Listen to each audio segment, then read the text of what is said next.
External reality is a reflection of your internal reality. So I had to go within and learn those tools and everything to get to that next fucking level.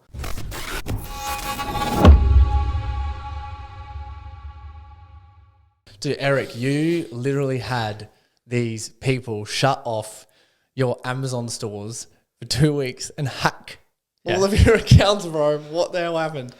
Well, we entered Canada and we smashed the market there, pretty much took almost all of the market share instantly, ran it up to like 10K sales in 3 days, and there was a competitor who was selling there before us. We basically took their sales and they were pissed, bro. They were pissed. So what they did was some real dirty shit. Somehow they managed to upload a file onto our listing, super technical, that categorized us as a female sex toy.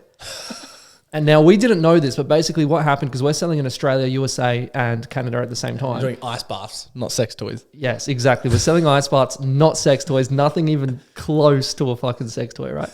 And we just go missing. So our listing doesn't show up anywhere across 3 marketplaces, and we're winning in 3 marketplaces. So this is a big deal. This took 2 weeks to solve, bro. 2 fucking weeks. And it's just off, like. Just disappeared. Who'd you contact? Like, seller support, like everywhere. Yeah. Me, like my brother Chris, my business partner, we're hassling every day. You can imagine the stress, bro, because we've got so much money invested in stock, in the business in general, like, and everything basically almost halts. And this is after we've had such a good run, so many wins, and then we just get fucking hammered. Also, I didn't mention this earlier when we were chatting, but a customer also messaged me and was like, we have basically someone's emailed them. I don't know how they got the email, enticing them with money, with cash, to leave 1-star reviews on our listing as well. So we got that happening at once. And of course, we did get a 1-star shitty fake review as well. So this competitor has just come out all guns blazing, bro, trying to fuck us.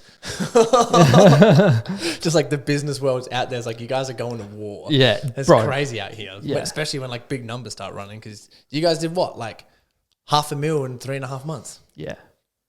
Yeah. Yeah. Yeah. What was the come up story like, man?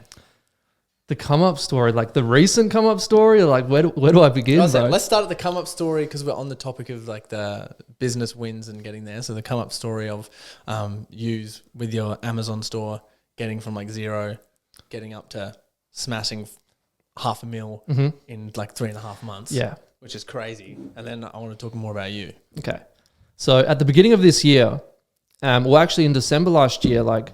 What was it? I was at Hot Shot Cafe in Main Beach, and I'm chilling there with my mate. We're having coffee. This mysterious man comes and starts tickling my back. I'm like, what the fuck? I turn around and Corey's there. It's you, bro. I'm like, oh, what's up? After that, I had a conversation with my mate. I'm like, yeah, I think I'm going to do Corey's program. And he's like, oh yeah, why is that? And I'm like, well, to get to the next level in business, which is where I want to get, I know that I need to arm myself with the tools and the weapons to get there internally. So I was like, fuck it. I just sold one of my previous businesses. So I had a little bit of money in the bank, not heaps, but a little bit. I was feeling like, all right, but like next level was around the corner. So I invest straight into your program and I run it. I fix myself because I was pretty broken. I was pretty unhealthy and I was feeling like shit. I was lethargic and just generally speaking, I was not feeling great. So I smashed your program and I put myself first. I got my health in order. That was the main thing, bro. Like my health, I just put it before everything else.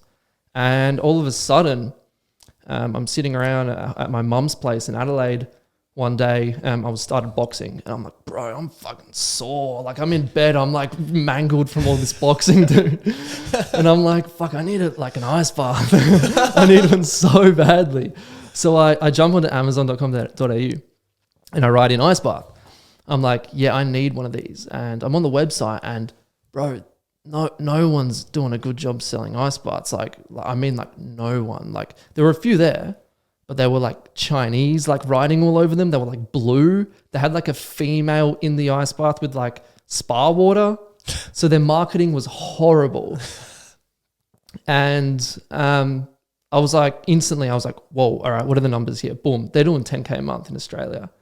So I'm like, oh shit, let's jump over onto USA and see how much money they're making over there. See if there's any designs in USA and I can bring them over into Australia.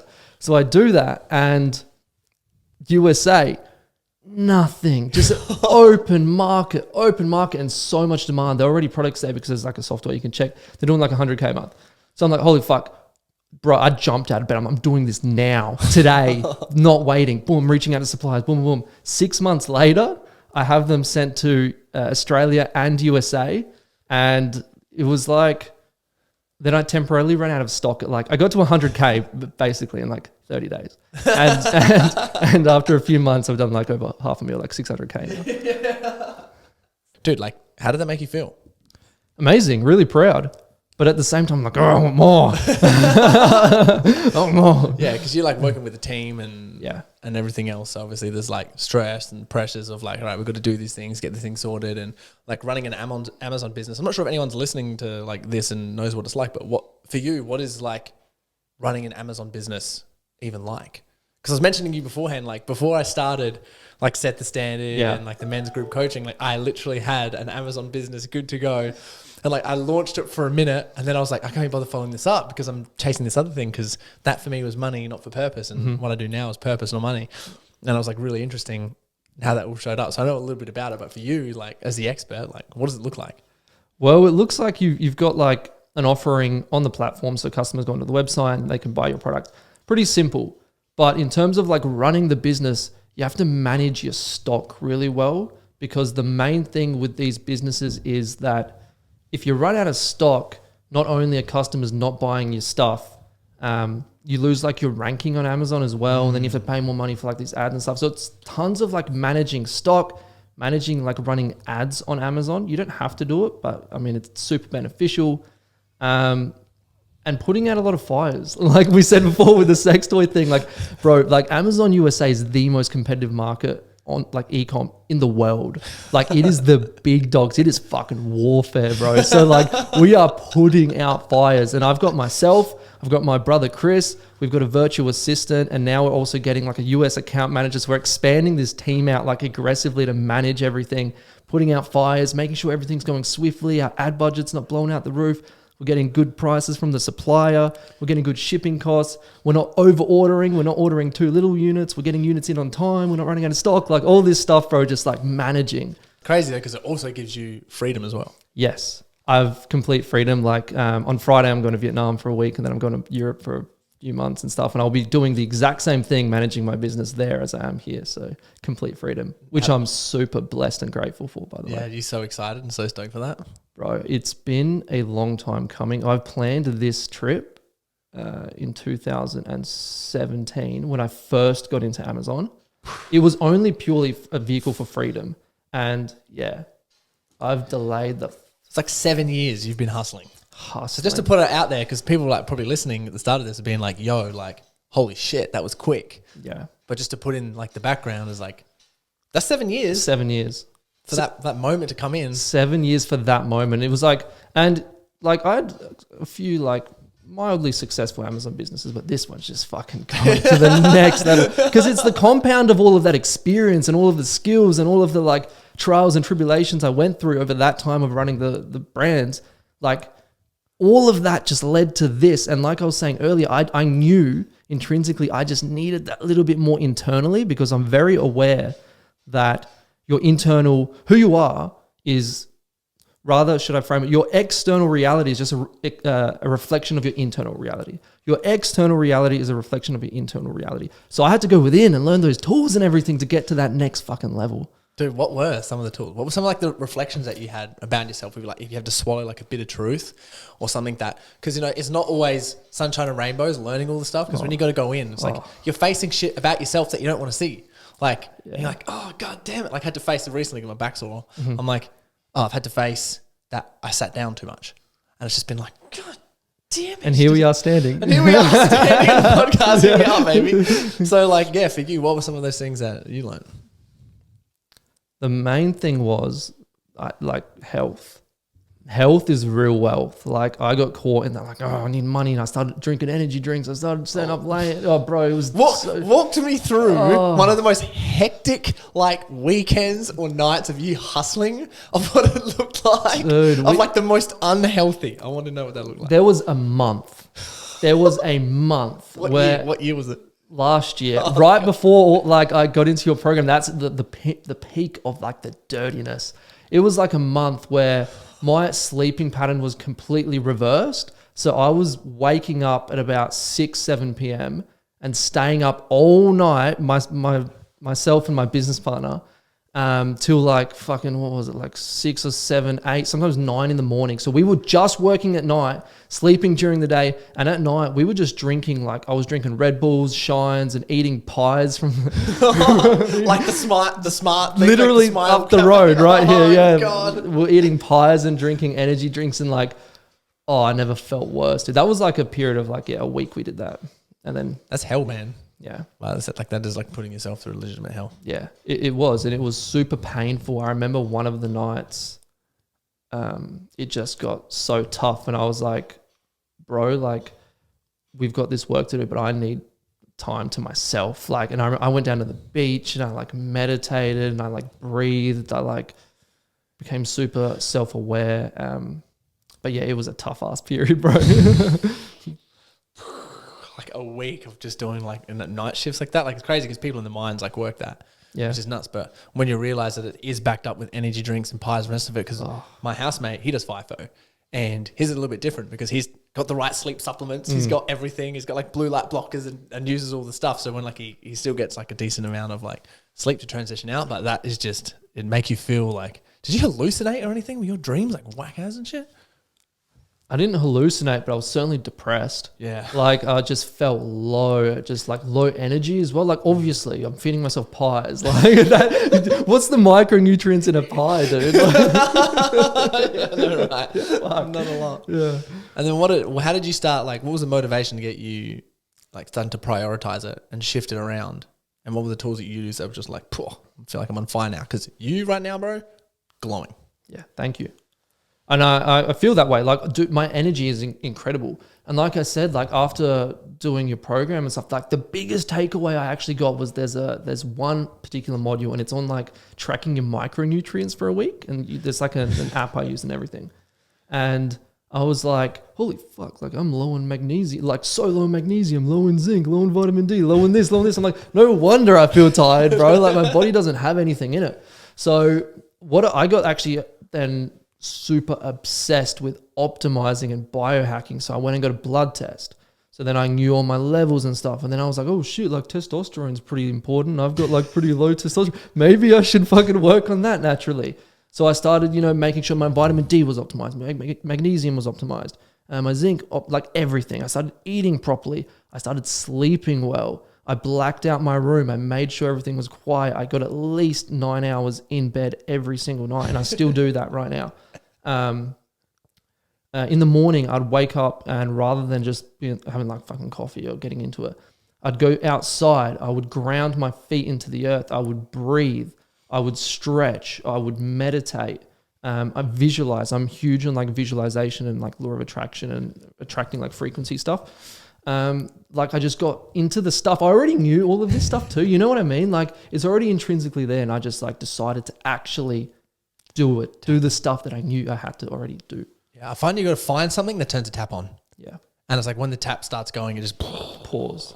Yeah, literally like flooding out, which is crazy. And it all started with counting your micronutrients. Yeah. There's an app you can use for that, just like for all listeners listening. It's called Chronometer. And you literally just go through, because it has all your micronutrients. It's not MyFitnessPal, but it's very similar.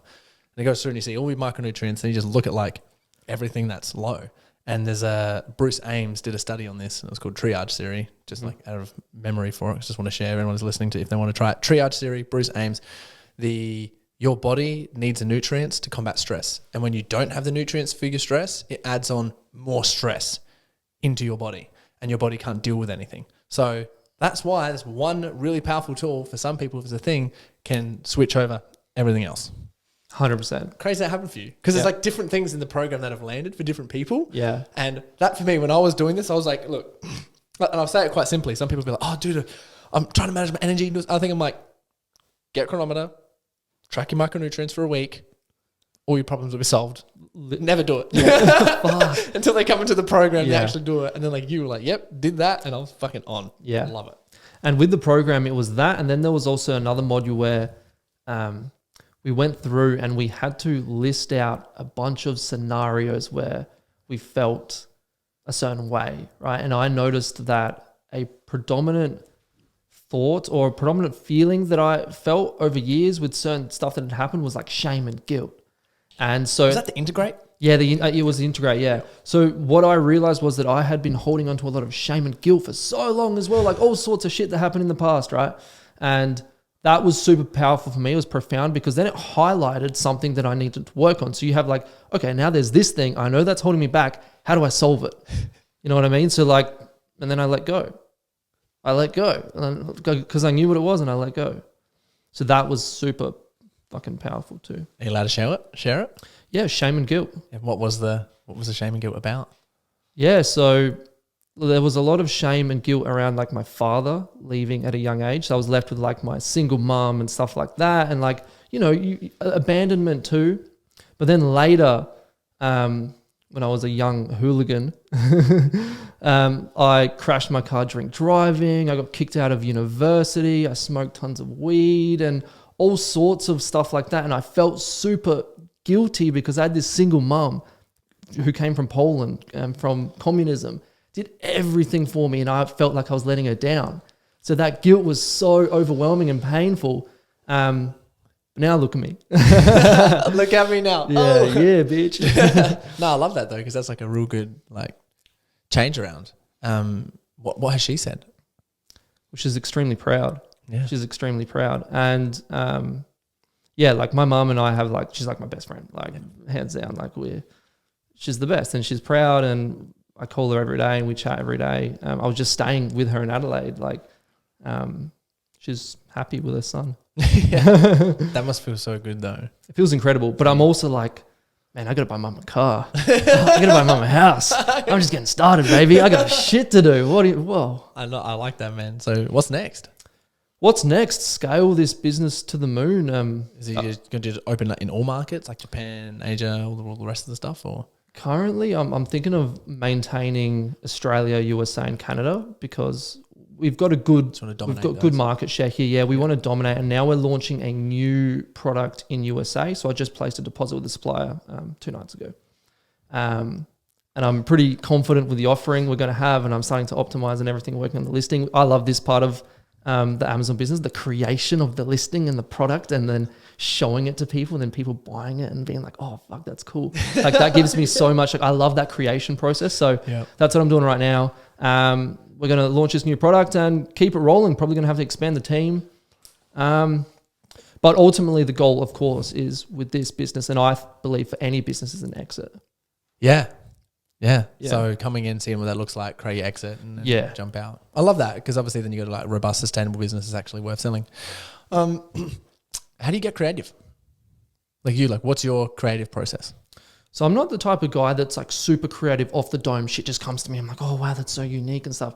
I like to see stuff that's working already, modeling what's working, and then putting my own spin to it, making it clean and premium. But I think like generally speaking, like you have to model what works to some degree. Yeah. You can't just, everyone's doing a certain thing that's working incredibly well. It's making all the money. Then you're like, well, I'm going to do something completely different to that, and it's got to also make money. It's like, no, that doesn't make sense. You have to like, there's certain things that work, and you have to model that, and then you can just create your own unique branding to it. I love branding, like adding that like brand that really resonates with a particular person. So for example, with Ice Bath, a lot of people were like naming their brands like Polar Recovery and like Ice Plunge Bath, like super like cool. All right. But I'm like, well, I'm using an ice bath because I'm an athlete and I consider myself the avatar. I'm going to target mine specifically for athletes, high performance people, not like Wim Hof and like of course that's like a market, but athletes. So I created my brand Prodigy X. Prodigy X, and it's all like athletes and performance and like unlock your potential. Yeah.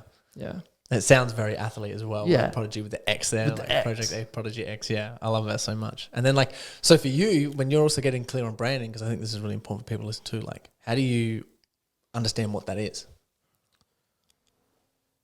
You have to know who the avatar is. You have to know who's buying the product. Like it requires a little bit of market research. Like who's buying the product? What do they look like? What's their age? What are their beliefs? What are their values? Like who are they? What's their name? John. He's 28. You know, he goes to the gym 6 times a week. What does he like? He doesn't want bloody ice plunge tub. He wants Prodigy X. So it's like really getting clear on who you're specifically targeting it for and then feeding them with exactly what they want. How did you find as well for you, like, because I know to hustle on something and have it crush is usually you have to focus on one thing. And what I find in the modern world is everyone's so distracted, right? Yeah. Like so distracted because there's so much noise out there. So much noise. So how do you, like, or have you even got any stories around you for like getting focused and going like? Yeah, I think that like the ability to go tunnel vision on your goal is a superpower. It is a fucking superpower. And I think that the ability to go tunnel vision comes from the desire, like it's from strong desire. You have to want it enough to be able to go tunnel vision. Otherwise it won't actually like match. Does that make sense? Oh, like yeah. you have to want it enough to be able to be like, no, fuck it, I'm not going out partying. No, I'm not messaging this bitch. I'm not going I'm not going here and doing this. I'm staying home with my mum and getting this done. I'm working. I'm going to the gym. Like it comes from that strong intrinsic desire. And if you don't have that, then business will be really, really difficult. But you can build desire. That's the beautiful thing. You can build it through also discipline. And like, because then you lock in discipline and it just becomes who you are. It is. It's so funny because a lot of it comes around identity and who you are. And I strongly believe that when you identify yourself with that, you're like, yes. 100%. Because then you've got no other reasons or excuses. Yeah. A great book on that is Atomic Habits as well, where it's all about like the habits become your identity and your identity becomes your outcomes. And then bang, you can have anything you want. Literally anything. Anything, dude. Anything. I love it. So what for you, what are you feeling like most passion towards at the moment? I feel a lot of passion towards becoming really financially free, like really for my family and myself and everyone around me, because I think that money is such an incredible resource for good things and change in this world. Some people say, like I've heard someone say like, oh, money is the root of all evil. And I'm like, it's not. Greed can be the root of all evil, sure, but not money itself. Not money itself. Money is just a resource. And you can use that resource for such incredible things to make such incredible change. So I know that my mission in this world is heavily rooted in having a lot of abundance because I need to use that resource to do incredible things here. I know that. Yeah, bro. I literally pretty much got goosebumps. Like I've resonated so hard when you said money isn't the root of all evil. Greed is. Yeah. Like, oh my goodness. It's so true because everyone knows, especially I think us, you know, anyone who's like 20 to 35 or 20 to 40 is all just like have these money stories where a lot of people, if they grew up in a wealthy family, most of their parents, I know this from my parents, like, don't talk about money. Don't ask about money. I remember a story when I was a kid and I was at like some friend's house and my mum was there and their parents were there and she was saying, oh, these people are like well off because they won the lotto. Mm-hmm. And I was like, how much? How much did you win in the lotto? And then like they sort of started laughing. They're like, Mum, was like, Corey, you can't ask that. Yeah, wow. And I was like, why the fuck not? Well, what do you mean? it's just a question. I was like, why not? So there's all this stuff just gets like piled onto us. I think like, is that like an Aussie thing? Like a bit of a tall poppy syndrome thing that happens here? What do you reckon? Like Definitely. Yeah. Like definitely. I don't know what it is. I feel like Aussie tall poppy syndrome sort of comes around like don't be better than. You know, so we grow up like wanting to be the best, but then we get told at the same time, don't be the best. Yeah. Because if you're the best, like don't show it, don't celebrate it because you might offend other people who weren't the best. But in leadership, as you know, if coming to a leadership workshop, you have to take arrows every now and then. You got to. And also it breathes trust in people when you believe in yourself as well. So then we get stuck in this like cycle of like trying to be the best, can't be the best, can't celebrate ourselves. We grab all these emotions down and then they usually come up somewhere else and then Yeah, just exactly. distracted, And not then doing what you we end want. up doing drugs or like some other shit if you like suppress that. And like I feel that's how society grows too.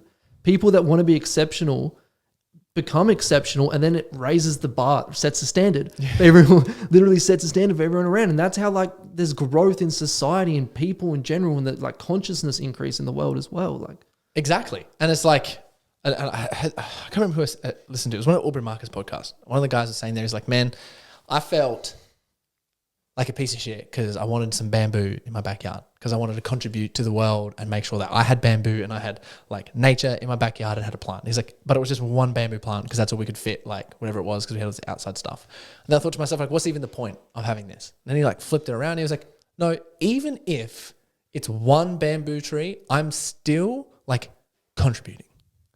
And that is still like putting good energy out there in the universe, and I'm doing something hopefully inspire someone else to do X, Y, 100%. Z and lift it up. Like that's why when I walk to the gym every single day, I pick up rubbish. I love that. I love that. It's like my fucking pet peeve is littering. I love that so much. Sometimes it gets too much though, and I'm like, there is so much rubbish out here. I can really start taking a bag. Yeah. Like, God damn it. But yeah, does that resonate? Yeah, absolutely. What were I your- totally agree. What were your money stories in terms of like having to unravel those? Oh, it was brutal because my parents came from communism essentially in Poland. So as soon as communism, So they like Fell in around Poland. Holocaust time and just all that kind of shit. my grandparents were. So my sister and I are the first generation of our family ever to be born outside of Poland, born here in Australia.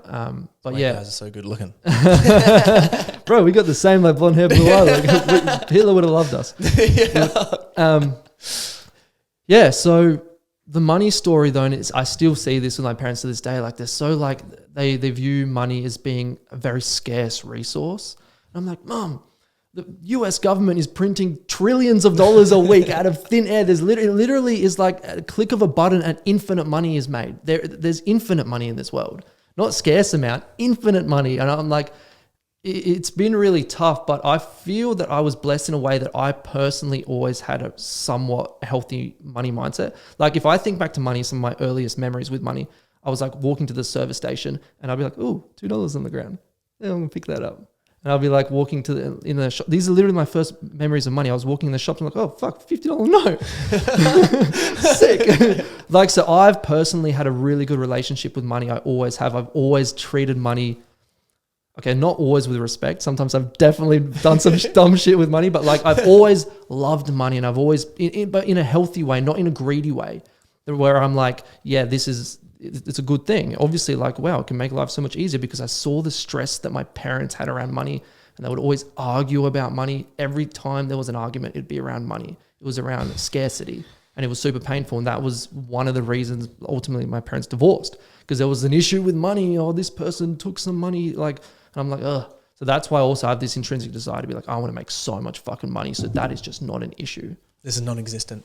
You'd Yeah. beat it to the ground. Yeah, I'd like to know in terms of your mindset as well, if you have some sort of relationship with money that has also been a little bit spiritual, because I know for me it's like I look at money like energy and it's sort of like this sort of spiritual thing. But I remember just talking on like money mindset, so share mine. I was playing Skyrim and I had a moment where my money mindset changed. Wow. Because I was playing Skyrim and I was like, how does this dude, like me just playing this time, save up so much money and then he can just go buy houses, buy estates and do things? I'm like, well, all he's doing is it's like robbing someone, like a few people once a day and completing missions, and he's just collecting money like every single day. That's all he's doing. He's just collecting money every single day. And I had the thought to myself, I was like, oh, so if you just collect a little bit of money from wherever it is every single day and figure out a way to get it done, then you can buy stuff. You're going to make you more money. And I was like, oh my God. Holy shit. I was like, holy fuck. oh my God, because I was working at a job this time. Because I was thinking, because my dad owned a business. I understand they had that work. But I was like, how does anyone in jobs get really rich? Like, how do they do it? Like, how would they make $1 million a year? I don't know any job that pays $1 million a year. Facts. Like, I don't know. What do you have to be, like a CEO or like the top bloody brain surgeon in the world? Like, yeah, like that's it. how would you get paid? Top 1% job. Yeah, how would you get paid $1 million a year? Like how if it's specific for finance? So I was like, oh, so you just have to set up a system where you just get paid every day, and it just landed, and I was like, oh, okay. let's go. And went from there. Like, thanks, Skyrim. So all of that gaming did end up coming out with some positives. Did add a couple of positives. There we Yeah. go. Yeah, well, I hope so. I was like looking at the world a little bit differently through it because I'm like, well, this is sort of like a real life thing. And if you take the lessons in here, because like I can succeed really well in this game because I put so much time and energy to it. Like, what if I do if I just put that in real life? I didn't play it for long. It was like a couple months while I was at uni. Yeah. And then I was like, I'm going to change some shit. I'm going to change some shit up. Yeah, so I started writing heaps of articles. That's how mine started. But yeah, have you got that sort of relationship, like some sort of spiritual? Yeah, I like the way that I view money is that it's a value exchange. So to make money, you have to offer value. The more valuable your skills are and the more scarce your skills are, the more money you make. You have to have valuable, scarce skills. So for example, for me as an Amazon seller, I don't know any other Amazon sellers. I have very valuable skills now and they're scarce. And people come to me, message me on Instagram, and be like, Eric, can you help me? And we have like, of course, our training program as well, which has bred incredible results. But people ask for one-on-one mentoring all the time as well and are happy to pay me $300 an hour, $400 an hour because the skill set is really scarce. So you have to develop skills and high value skills, and the more scarce the skills, the better. I was recently at a business conference and I was chatting with one of my first mentors, Adam Hudson, multi-millionaire here on the Gold Coast, property developer, is an absolute G. And I asked him, like, Adam, what do you think like the highest paid skill is to develop? And he's like, communication. Without a shadow of a doubt, it's communication. You have to be a good communicator.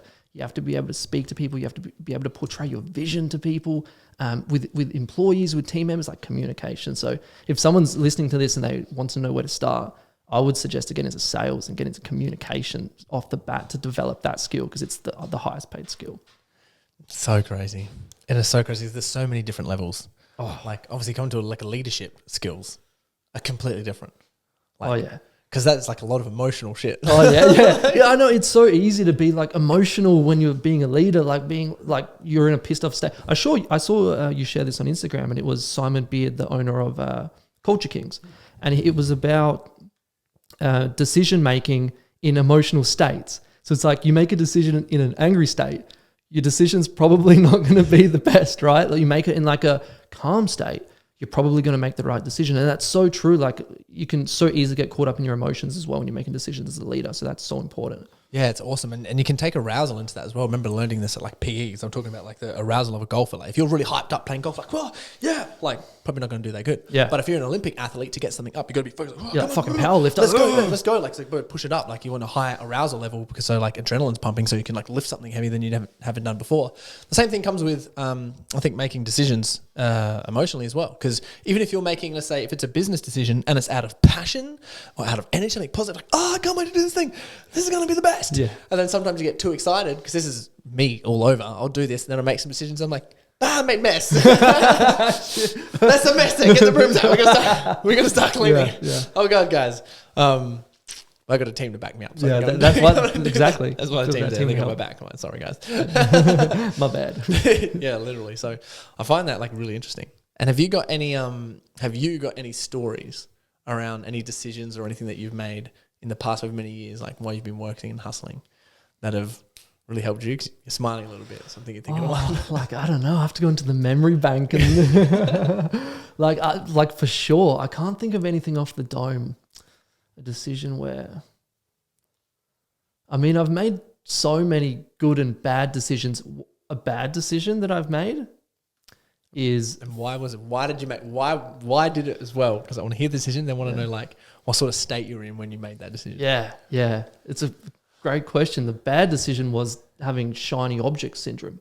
So like at one point, like a few years back into 2020, I quit my job as a PE teacher. And when COVID was hitting and stuff, they were like, oh, Eric, can you send us like online videos and stuff? And my business was already doing okay at that point, enough for me to quit. And I was like, nah, fuck it. I don't want to send no online videos and stuff. I'm quitting. And I'm moving to the Gold Coast. So I did that. And when I got here, I was like, oh shit, I'm a full-time entrepreneur and stuff. I've got to do stuff. So I started trying to do lots of stuff. I was like, oh, crypto, oh, drop shipping. And I started trying to do everything. I got shiny object syndrome. And the reason that I did that was because I had, I guess, like in some way, like a desire to make money, but it wasn't attached to the way that I knew that I was good at making money. I guess like it's like is greed the word? I don't think it was greed. It would have been some sort of passion. It would have been attachment to like, I want to make it. I want to like get Yeah. here. This is just like chasing your thing. And it was just, energy was going. Yeah, exactly. Like it was just spread. And the decision, it was wrong. It was a wrong decision at the time because what I did was I spread myself thin. I was doing all of this stuff and I wasn't concentrating what I was already good at, which was my Amazon business and stuff, which is what I've done now. And obviously these are the results. So that was probably one of the worst decisions I've made on my entrepreneurship journey, is spreading myself too thin. It's not like a specific decision, but like trying to do too much and a little bit of everything, rather than being like, look, man, I'm good at this. I'm just going to become the best in the world at this. The best in the world. That's what I say to myself now. I'm the best Amazon seller in the world, and I will become that because I know I am. That's so cool. And especially like from changing like a negative to a positive as well. Yeah. Bang. So that's sick. That's sick. And I want to know as well, maybe moving away from Amazon a little bit, but just, it might actually be Amazon. I'm not sure. But I just want to know something that you've been learning recently. Because I know once you do switch over and you get to that state of like, I'm going to be the best in the world at this. I'm going to get this motion, chase this feeling, whatever it is. Now you're in a state of like some like awesome learning. So what is like some stuff that you've been learning recently, which has been like blowing your mind? Leadership, because previously I was predominantly doing stuff on my own, maybe one other person working together, but now I have a team. And when the business started doing really well, I was like, oh shit, I've got to communicate with more people. I've got to do more stuff. I've got more responsibility on me. I've got to learn leadership. And of course, lo and behold, you were running a leadership workshop in Adelaide. I was like, fuck, well, how's the timing of this? The timing's always insane. Yeah, so I'm like, all right, I'm going to go to this event. And I want to pause you on that one because that's really important, like you've just mentioned, because I really believe in taking action on inspired ideas or when inspirational signs come up. And it's like, if you don't take action on that thing, it's like sometimes you got to wait for the next one. Mm-hmm. And if you're not getting that motion, like when you start getting the ball done, you understand timing's working and divine timing starts working for you making right decisions. Yeah. It's crazy that you also just listen. As like just listening to what was coming up and then you took action on that. Like some people don't, probably in a leadership position, might be like, oh, there's this workshop thing here. Someone's doing this. This is really good. Oh, I should do that. They have this should word instead of, oh, fuck yeah, I'm going to do this thing and changing around. So I just want to say like that. Superpower.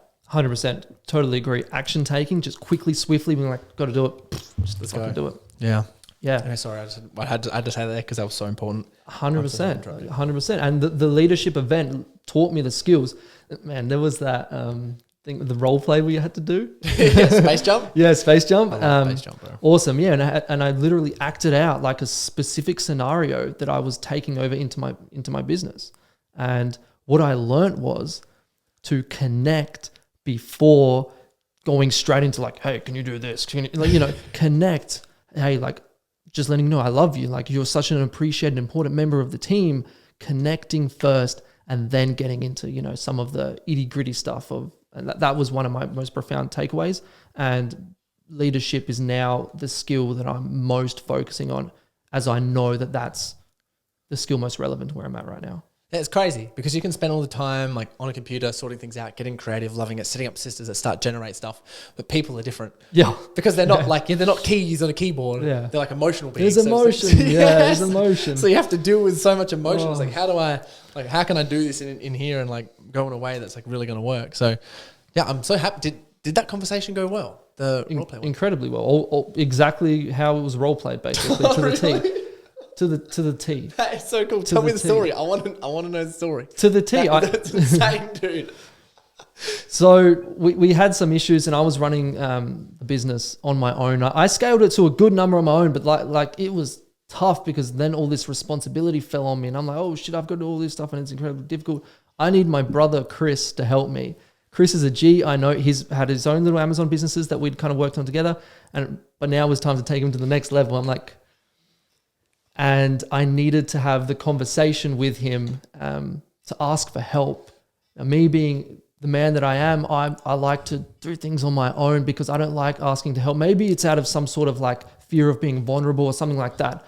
So there was also that aspect of me needing to conquer that, but then asking for help from Chris and my sister Veronica as well, and being like, guys, do you want to join this team?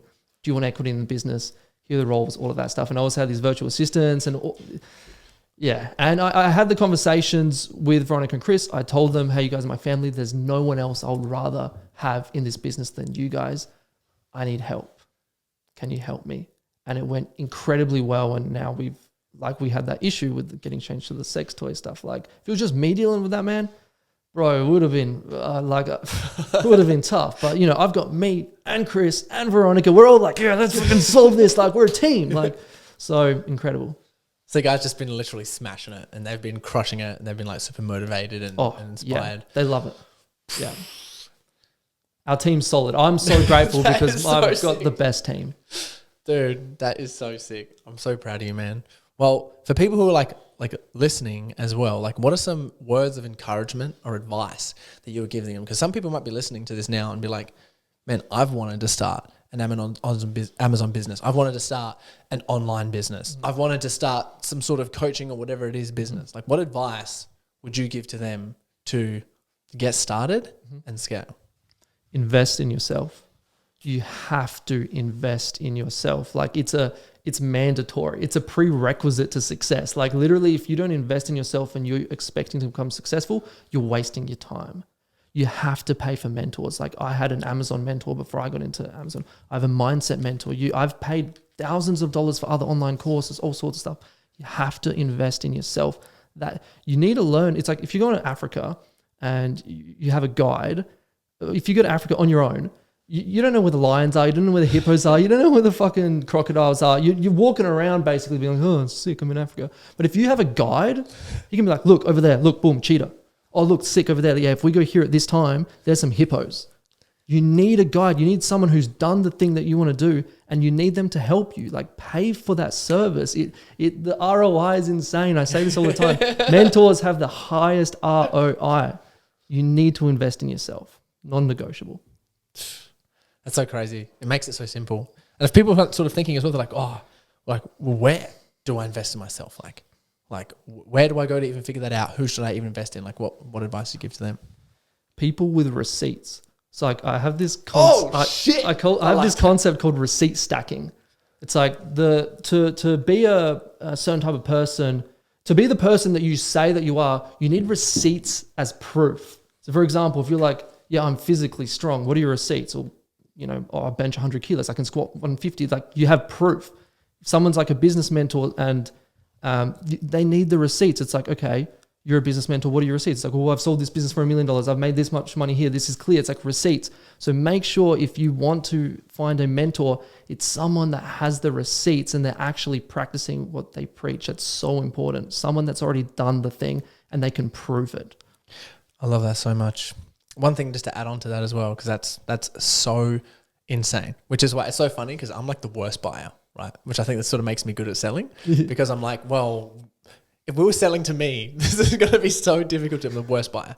I got to like taste, test, touch, look, read everything, look at all the things, go through. And I was looking, because we're about to get into like an Instagram mentor.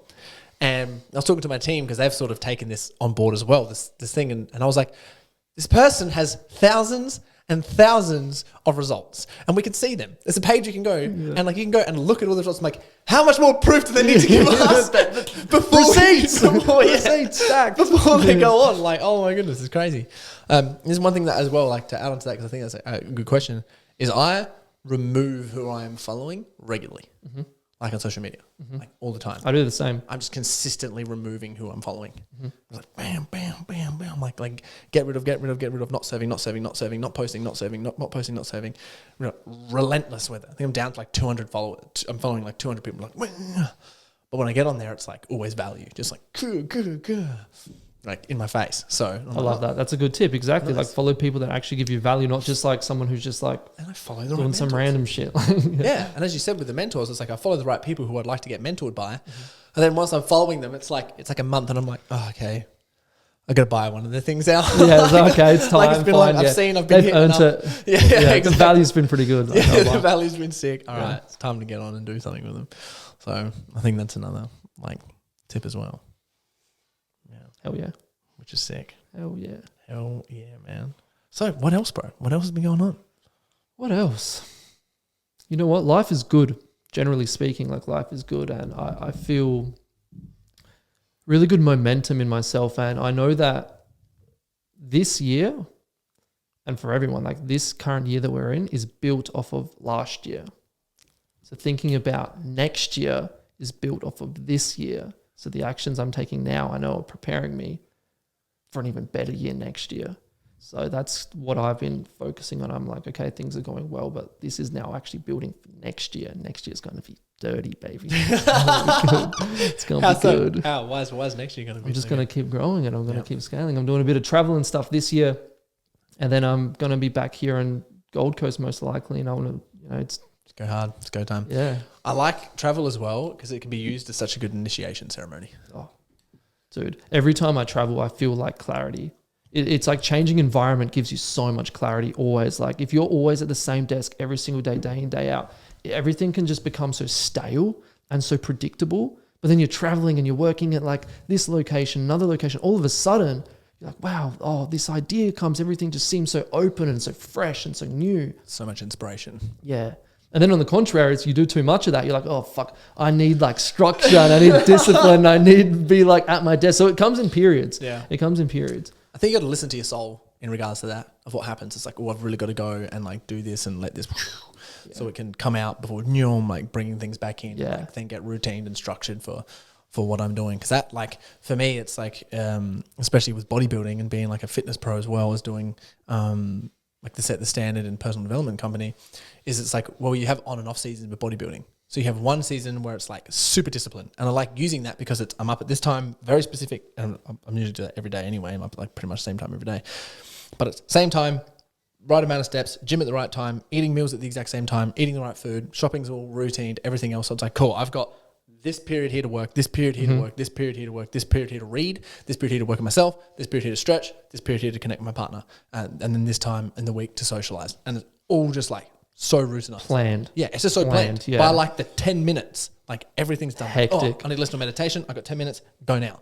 And once that's done, it's like things compound. Then when you're in the off season, it's like wicked. I can still do those things. However, because my routine's a little bit more flexible, now I can allow more to come in, more ideas. Let's get sorted before that next 3 to 6 months of just. Totally, completely agree with that. Like you need to have those periods that open up space and those periods where you're closed and you know what to do.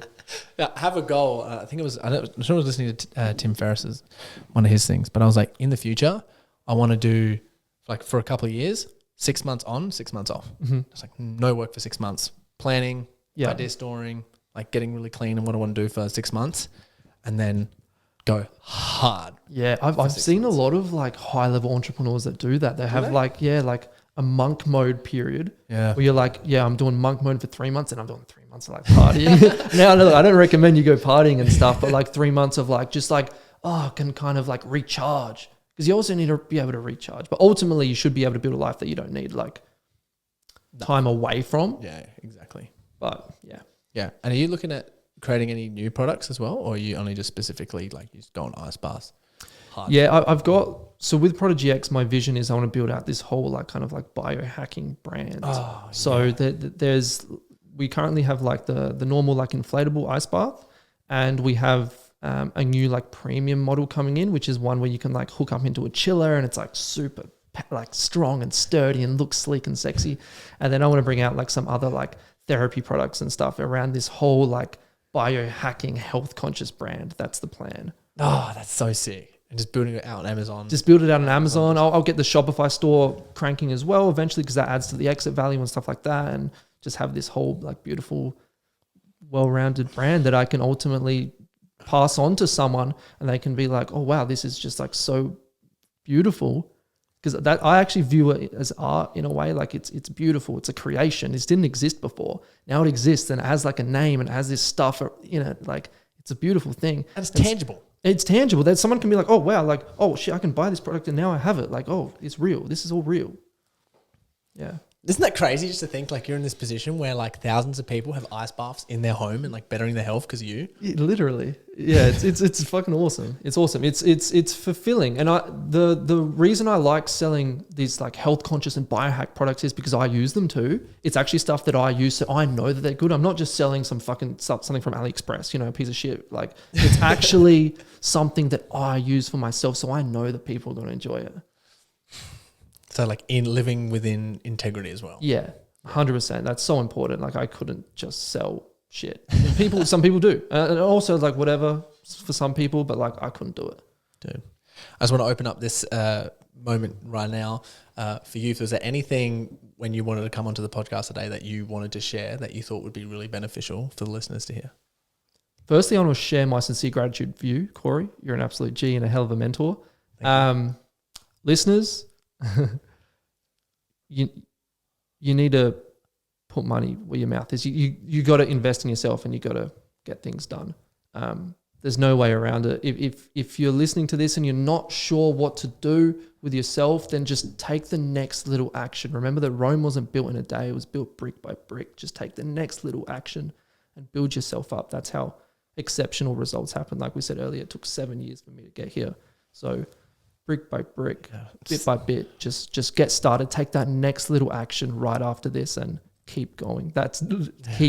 Keep going. I promise you that if you keep going, it will work out. Just keep going. I believe in you and I trust in you.